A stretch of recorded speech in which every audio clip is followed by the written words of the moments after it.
One of the weakest position groups on the entire Jets team last season were the tight ends. In this video, we're going to analyze and look at all of the tight ends that could be available as the 2022 free agency period is set to begin. Let's go ahead and let's get after it.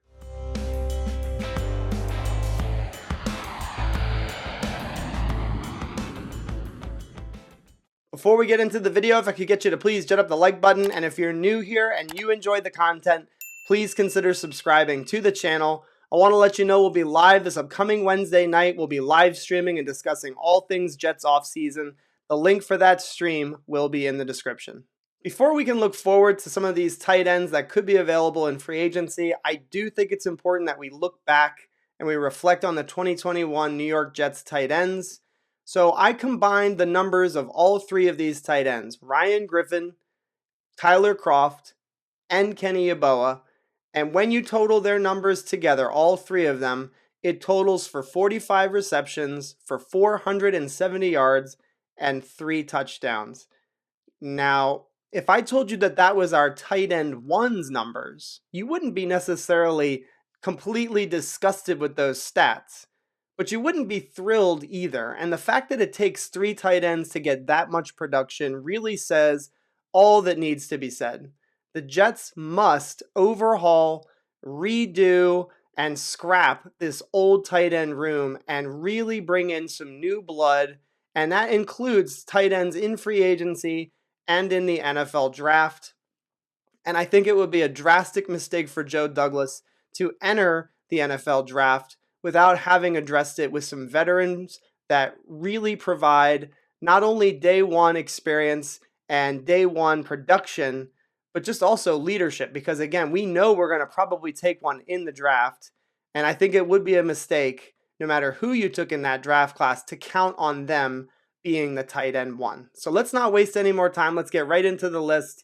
Here are the tight ends that I think the New York Jets need to consider as we get to free agency. The first tight end on this list should come as zero surprise. It's tight end Dalton Schultz from the Dallas Cowboys, 25 years old, 6'5", 244 pounds, and is coming off of back-to-back seasons of some really good production.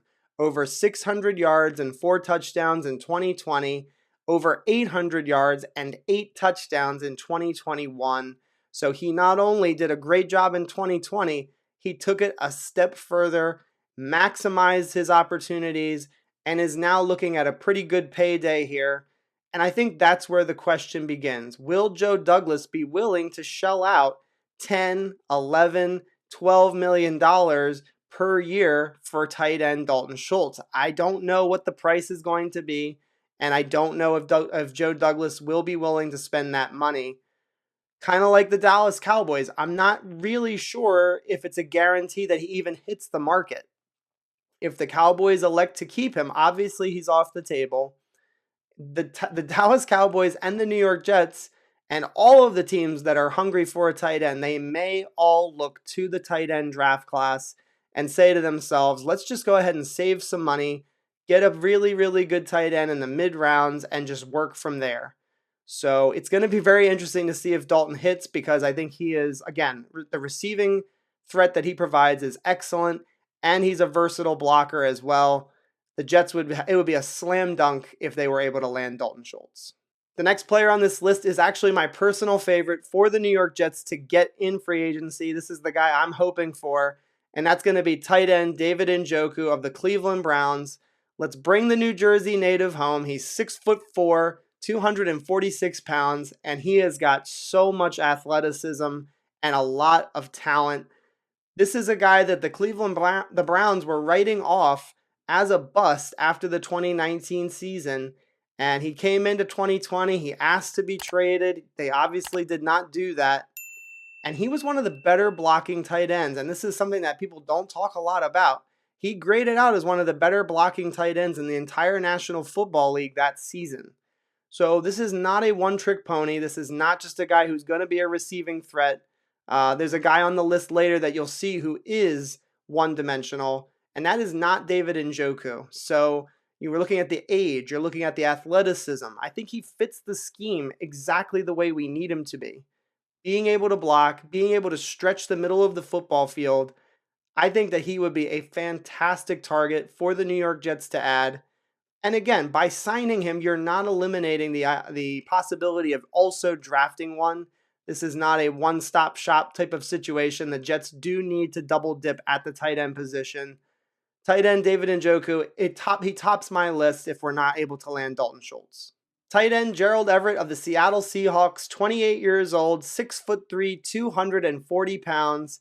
He is an undersized tight end, but his production and his blocking do not reflect that. He grades out as an average blocker in the NFL and over 400 yards the last 3 seasons. That is not elite production, but if you're talking about the New York Jets and their tight end position, it would be an improvement, and it certainly would help Zach Wilson this upcoming season. It's a solid short-term solution that would not cost a lot of money, and you certainly would be looking to draft another tight end to complement Gerald Everett, but I think he should absolutely be on the table when free agency begins. Mike Gesicki of the Miami Dolphins, 26 years old, 6'6", 249 pounds. But is he a tight end? And I think the answer is pretty clear. He's not really a tight end. And so I did a little bit of research and I found on Jets X Factor, they already crunched the numbers. He only lined up as an inline blocking tight end 10% of his snaps. So where was he lined up otherwise? In the slot and out wide as a wide receiver. So am I against adding Mike Gesicki to this offense? Absolutely not. I think actually he should be somebody that we consider because I do think he offers versatility. He offers size. He offers some athleticism that we currently do not have. But it's certainly not going to be as a primary tight end in this offense. So I just want to make sure that's perfectly clear here. Would I target a Mike Gesicki? Sure. Is it to play tight end for the New York Jets? I do not think so.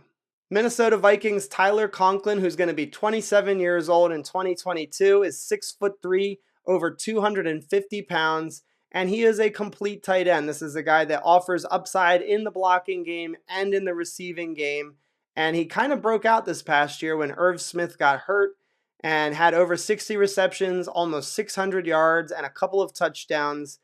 The thing that I looked at when I looked at his career stats, and again, he hadn't gotten a lot of opportunities prior to this season. The thing that I noticed, though, is that his catch percentage is high almost every single season. He's in the 70s and 80 percentages, for catch percentage, which is very, very high. So this could be one of those guys that's a late bloomer. The Jets could bring him in on a short-term contract. He could fill a need, be a veteran on the football team, and offer us, not crazy numbers. But again, we're looking for production, and this guy would definitely offer that. It wouldn't be a very expensive contract. And again, we're just looking to improve the tight end room. And Tyler Conklin, again, should absolutely be on the short list for the New York Jets. The final tight end on this list is going to be the veteran Zach Ertz, who's going to be 32 years old in 2022. He's 6'5", over 250 pounds. And I'll be honest with you, I thought he was completely washed. And when the Arizona Cardinals traded for him, I thought that was a mistake. And he really did produce quite nicely last year. Over 70 receptions, over 700 yards. So he's not done. He has probably at least a couple more seasons in him. I do prefer some of the other names that I've mentioned. I want to make sure that's perfectly clear here. I'm not looking to go sign Zach Ertz to a multi-year deal. But if it comes to it and we just can't land any of these younger guys who could potentially stay on the team longer, I certainly would prefer to go ahead and add a Zach Ertz to stabilize the tight end room, to help Zach Wilson in year 2. I just hate to think that the idea that he would only be playing with rookies and Ryan Griffin and Tyler Kroft again in 2022. It would just be simply unacceptable. So Zach Ertz will complete this list. All in all, I just want to emphasize here that it is super important that the Jets add at least one veteran free agent to the tight end room. And I think that it doesn't, stop us from drafting somebody early in the 2022 draft. But again, I gave you a list of players that I think that would be smart to go after. If you think I missed a player, if there's somebody that I didn't include that you really felt like should have been on the list, please do let me know in the comments. What do you think of the list that I came up with, or any players that you really agreed with or disagreed with? just let me know in the comments. I look forward to reading and responding to all of them. Thank you guys so much for watching. Hope you all have an awesome day. Go Jets, and I'll see you guys next time.